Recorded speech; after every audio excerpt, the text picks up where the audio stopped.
On va évoquer avec Sarah Lou Cohen qui est avec nous, bonjour, et avec Denis Jacob qui est secrétaire général du syndicat Alternative Police, eh bien, ce qui pourrait se passer demain.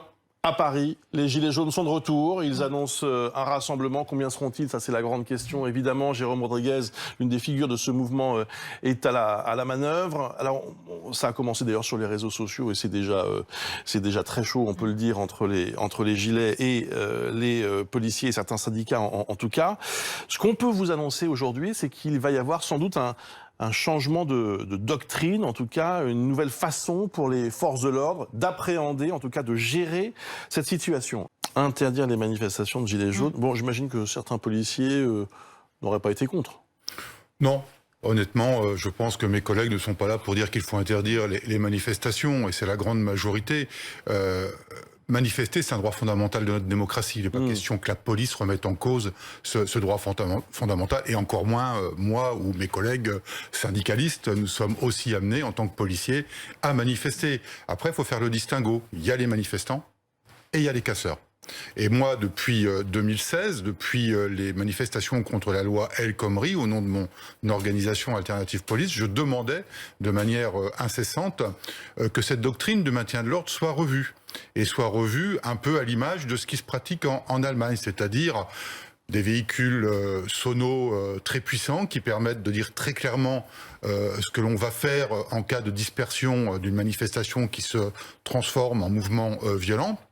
Et puis le principe de la doctrine de désescalade, c'est-à-dire avoir des policiers au contact direct des organisateurs, des manifestants, eh bien, qui tout au long de la manifestation ont un contact permanent et essayent de réduire au maximum les tensions. Et il semble que les annonces qui soient faites cet après-midi par le ministre de l'Intérieur reprennent cette revendication que nous portons depuis maintenant 4 ans. Et si c'est le cas, je m'en félicite d'avance. Alors, Sarah Lou Cohen, est-ce qu'effectivement il va y avoir un changement, un virage dans la façon de gérer ces rassemblements? Alors, selon nos informations, le ministre de l'Intérieur doit annoncer effectivement du changement cet après-midi. Deux grandes nouveautés. Il doit annoncer la création de médiateurs, des policiers sur le terrain qui ont vocation à être dans le dialogue avec la population pour tenter justement cette désescalade. Ces médiateurs, ils sont réclamés depuis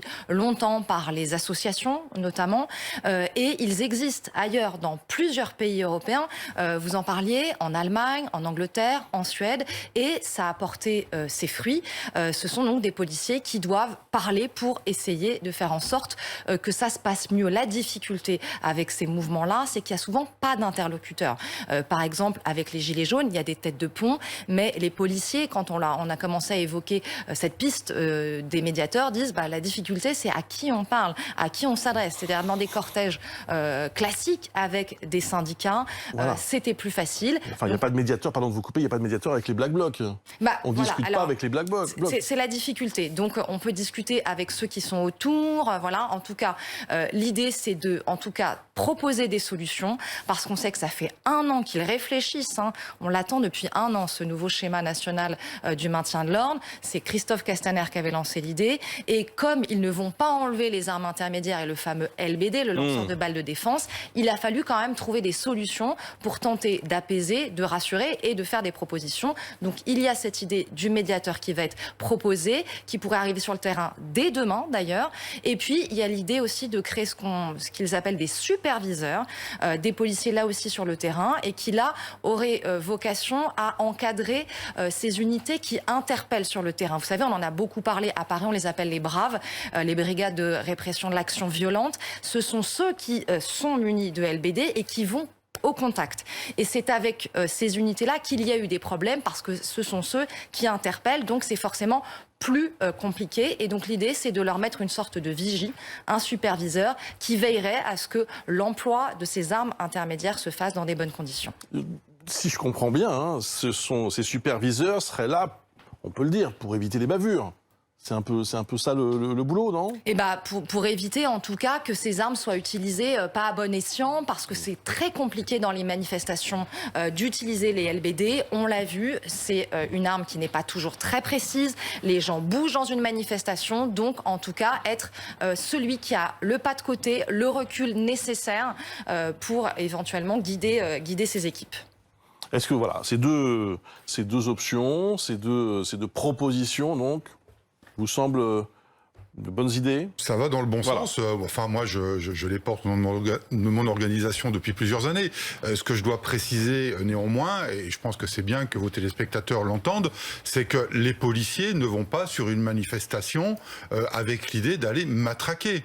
On est là pour garantir que la sécurité soit bien assurée, que les manifestants puissent porter leurs revendications tranquillement et pas être perturbés par des casseurs. Et les médiateurs sont là pour faire un peu l'interface entre ceux qui viennent manifester paisiblement et qui ne se retrouvent pas bien pris entre l'étau des CRS d'un côté, gendarmes mobiles et des casseurs de l'autre, et que à l'instant T, ces manifestants-là sachent qu'ils doivent partir, auquel cas il risque d'y avoir, comme on a pu le connaître par le passé, malheureusement, des dommages collatéraux. Mais mes collègues CRS font très bien leur travail et ils viennent avant tout pour garantir la sécurité des manifestants et pas pour les matraquer. Ce que vous appelez dommages collatéraux, c'est...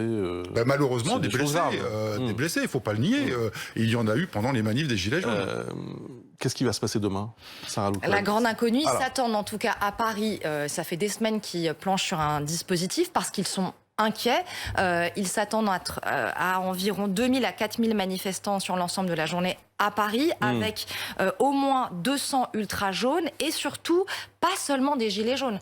Les sans-masques, le mouvement des discothèques en colère, le mouvement aussi des professionnels du cirque qui se plaignent de la future disparition des animaux dans les cirques, les chemises blanches, la droite souverainiste. Donc autant de colères qui peuvent se coaguler. C'est évidemment l'inquiétude qui règne. Donc gros dispositif de maintien de l'ordre demain avec au moins une trentaine de forces mobiles, c'est-à-dire plus de 2400 CRS et gendarmes mobiles, avec les équipes évidemment de la direction de l'ordre public, donc à peu près 5000 agents sur le terrain pour éviter tout débordement.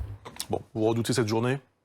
Pas plus qu'une autre. On va assurer le maintien de l'ordre comme il doit être assuré à chaque fois. Et la doctrine, c'est pas une science exacte, la doctrine du maintien de l'ordre. Et donc, on adaptera le dispositif au regard de ce qui se produira ou pas. C'est pas arrêté au moment où je vous parle. En général, c'est arrêté le soir de la veille de la manifestation. Donc on en saura certainement un peu plus en fin de journée et il sera certainement adapté demain matin en fonction des éléments d'information que nous aurons pu avoir du renseignement territorial notamment sur l'évolution que pourrait prendre cette manifestation. Merci beaucoup à tous les deux pour ces explications.